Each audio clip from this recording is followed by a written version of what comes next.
Assalamualaikum warahmatullahi wabarakatuh. Hai guys, kembali lagi ya di channel kami.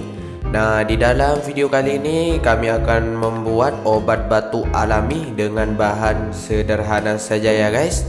Nah, kalian hanya membutuhkan beberapa genggam, yaitu cukup satu genggam saja daun seledri ini guys. Nah, dimana daun seledri ini dipercaya sangat ampuh dalam mengobati yang namanya batuk berdahak. Tahap selanjutnya kita akan memotong kecil-kecil daun seledri tersebut ya guys. Nah, sambil memotongnya kami ingatkan kembali pada kalian semua untuk tekan tombol subscribe yang berada di bawah video ini dan aktifkan loncengnya sehingga terlihat berdering agar kalian yang pertama tahu tentang video terbaru dari kami ya guys. Nah, yuk lanjut. Nah, proses pemotongan ini untuk mempermudah dalam merebusnya. Kemudian tahap selanjutnya kita akan merebus daun seledri tersebut ya guys. Nah, kalian membutuhkan sekitar 200 cc air. Kemudian tuangkan daun seledri yang telah dipotong-potong.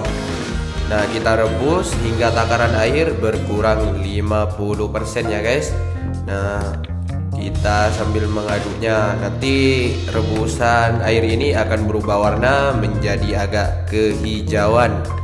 Nah, untuk menghindari debu-debu kalian bisa menutupnya dengan alat penutup ya. Nah, kita lihat terlebih dahulu. Wah, ternyata telah mendidih dan siap untuk kita angkat ya guys. Nah, yuk kita angkat terlebih dahulu guys.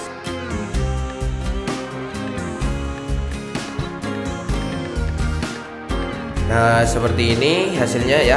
Yang dibutuhkan hanya air rebusannya saja. Nah, dimana air rebusan dari daun seledri ini sangat ampuh dalam mengobati yang namanya batuk berdahak ya guys.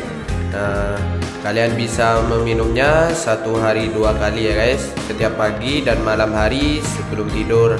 Dan insya Allah batuk akan hilang dengan cepat.